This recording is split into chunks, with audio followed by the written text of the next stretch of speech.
Hello everybody. A few months ago, I was talking to Venus Satanis. Hello Venus, big fan, longtime fan. And as you know, and this is for everybody, even though I'm talking to Venus specifically, you made a video about knowing and believing. And yeah, this is something that I have spent decades thinking about the difference between knowing and believing. And I've argued with people on so many different levels, from, the hardcore, closed-minded, whatever, to solipsists. Very opposite end, which, I don't know if you're familiar with the solipsism, but solipsism would believe that, everything is belief, that there's no actual proof for anything, because all of our senses are fallible. We can never be wholly sure, that anything in the outside world, other than we actually exist, is true. This could all be fake, the Matrix or whatever, brain in a jar. And on the other end of the spectrum, you got people believing in all kinds of stuff, God and angels and aliens and ghosts and Bigfoot and the Loch Ness Monster, Chupacabra, all kinds of stuff. And I also want to say, before I go any further, that I'm not picking on the Satanists, okay? From what I can understand, there are two kinds of Satanists. There's atheist Satanists, and there's a theistic Satanist. An atheistic Satanist is an atheist who just likes the symbolism and the philosophies behind Satanism, and, and Anton LaVey's philosophies and that sort of thing. They might like pentagrams and stuff, and dragons, just anti-Christian things, just because maybe they like that thing, or it amuses them to be blasphemous around Christians, or whatever it is they might do as an atheist. They might still believe in evolution and science and these kinds of things. Whereas a theistic Satanist, really believes that there is a Satan and that he's a living entity, like God, and can do magic and break the laws of physics and communicate with living beings and manipulate events and this sort of thing. And from what I understand, and I don't want to create a straw man argument towards you, Miss Satanis, but you have admittedly said you were a theistic Satanist and that you believe Satan exists on all these different levels of societal consciousness, which somehow brings him into being or gives him credulity or life. I don't want to put any kind of words into your mouth. I just want to talk about the difference between believing and knowing. And you were saying that because you have had personal experiences with Satan through communication and ritual and observation, that because of these things you believe Satan exists. And I was arguing against that. It's very hard to argue against somebody's personal experience, and what you're talking about is a first-person experience. Now, I believe one of the philosophies I follow is called first principles. And in order to live with first principles as your philosophy, you have to be very in tune with the now, be able to discern information and weigh its validity, be aware of logical fallacies, and also understand that any of your senses can be fooled.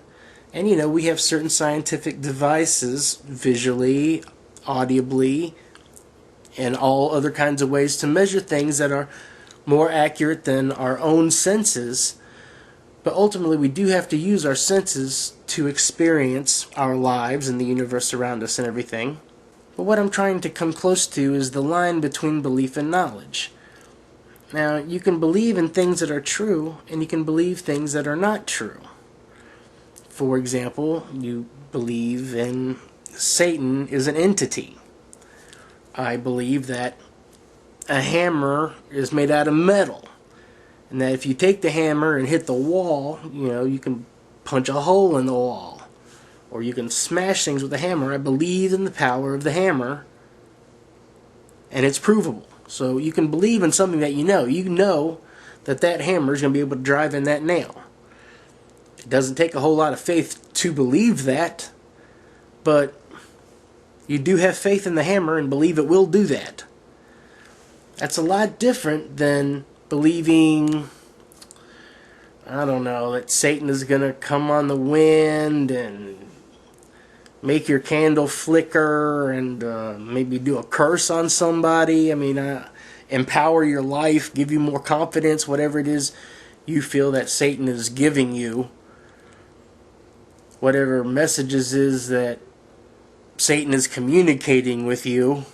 I mean, I believe you might ask yourself, or anybody who believes that God or Satan or angels or Ganesh or Thor or anybody is talking to them, ghosts, perhaps you should consider that there could be other environmental factors that's affecting your consciousness.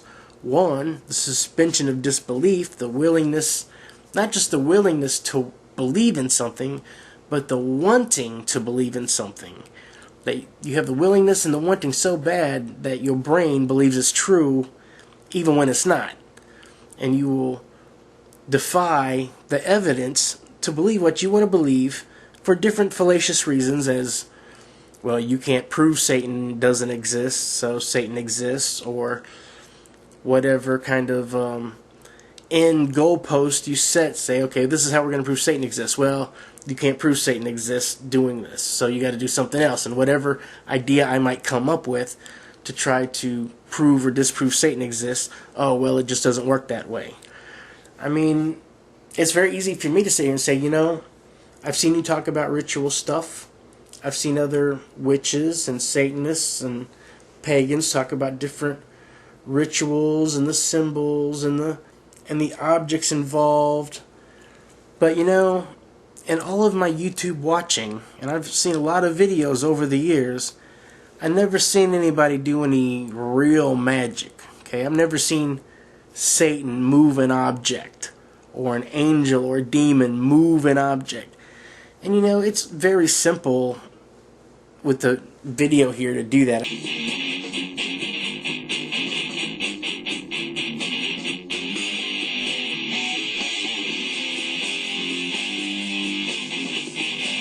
mean, I could do that right now if I wanted to. I could make this comb disappear and then reappear. So it's hard to even ask you for proof of some kind of satanic ritual to do on video, but I mean, I haven't even seen anybody really try. Is there something you could demonstrate to, you know, make me a believer? Show me, you know, the power of Satan.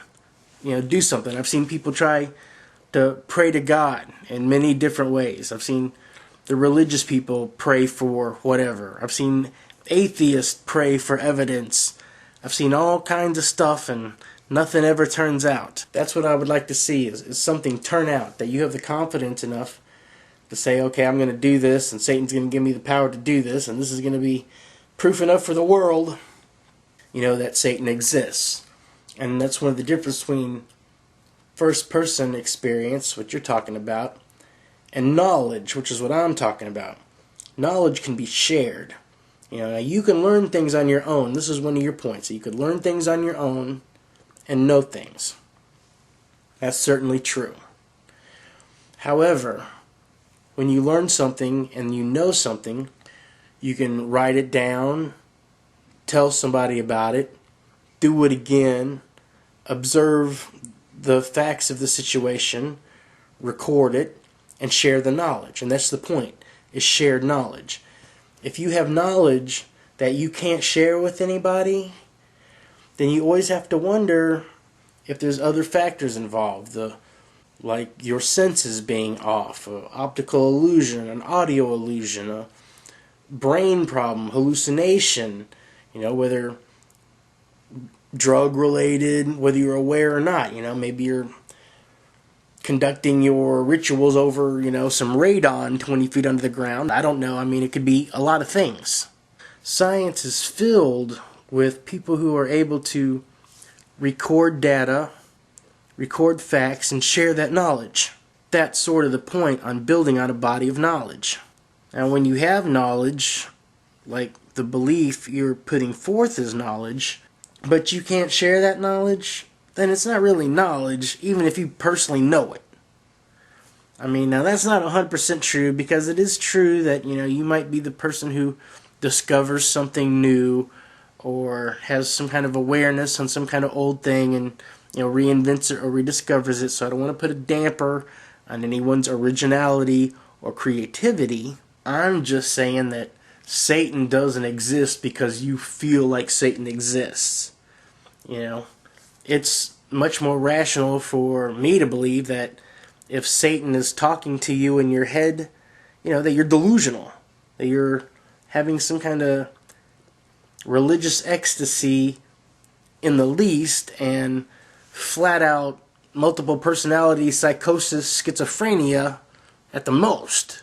And I'm not trying to judge you, I'm just saying that any possible scenario between those two things is much more likely than the entity of Satan actually communicating to you, in your head, or even if you think you're hearing him.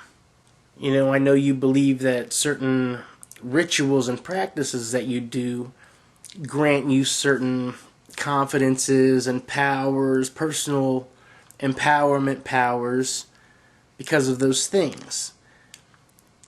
And all I can say to that is, have you ever seen the movie Dumbo, where I think the mouse gives Dumbo a feather, and Dumbo believes he can fly.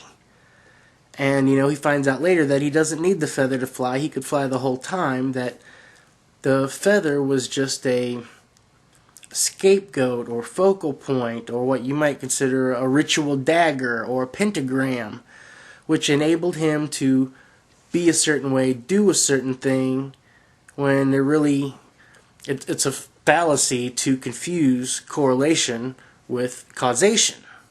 You do a ritual of empowerment, and then you feel more confident and, ballsy. Well, of course, because you just projected that into yourself. I mean, can you actually demonstrate that Satan came and gave you some kind of inner fortitude that you didn't have before? I don't think so. I think the difference between belief and knowledge is a relative certainty that you can associate with a thing.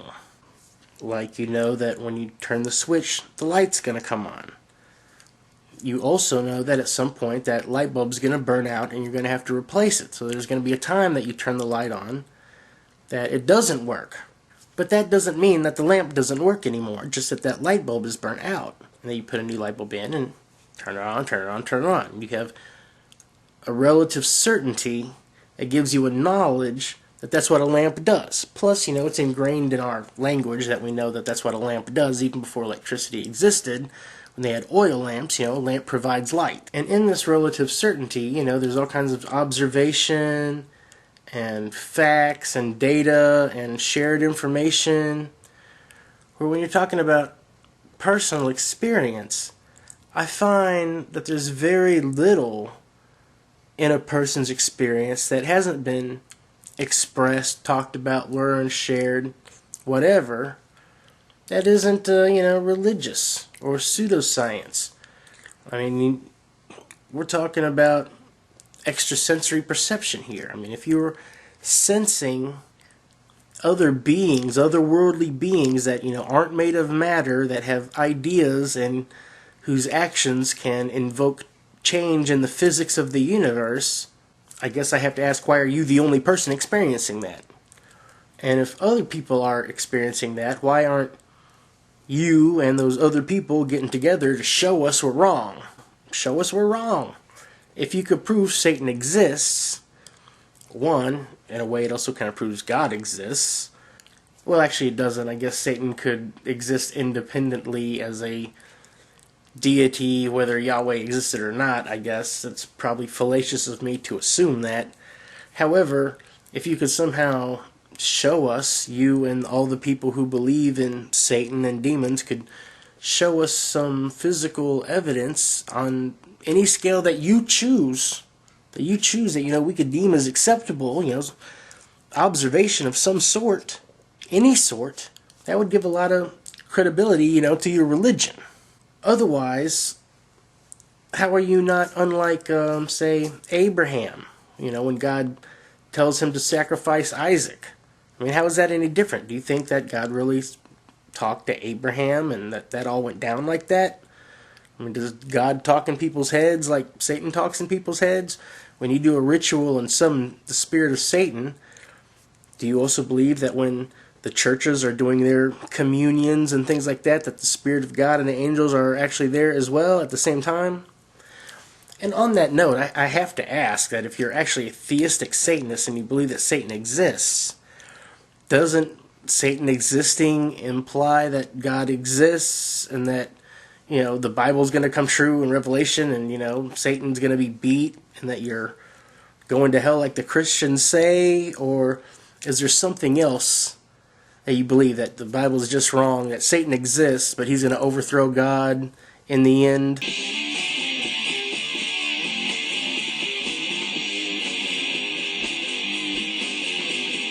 I'm very interested to know what you think the outcome of things will be concerning Satan as a reality.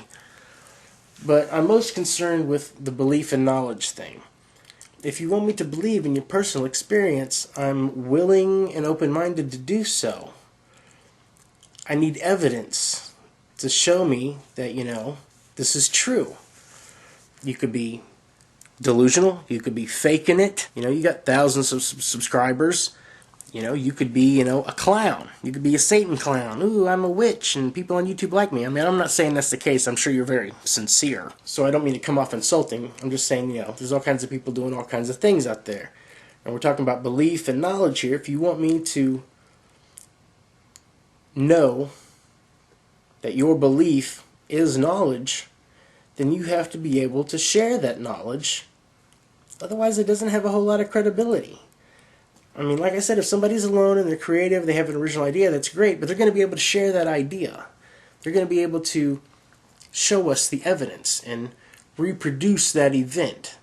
I mean, we're not talking about, you know, some one-time event like, you know, life evolving originally or an asteroid hitting the planet or something that can't be reproduced. We're talking about, you know, you have a personal relationship with Satan who you can summon to do things and gives you power to do things, who you fully believe is a living, talking, thinking being.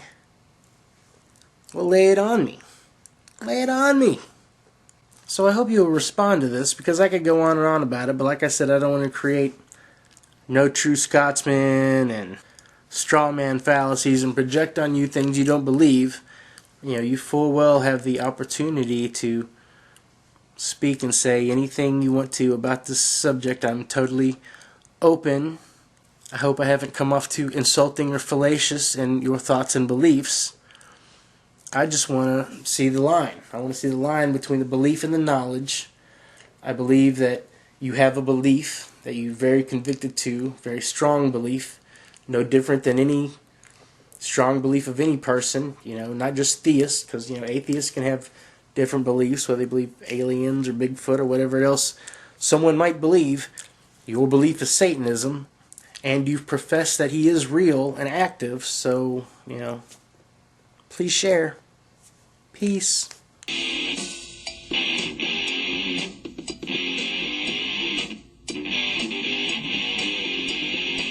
And don't have Satan kill me.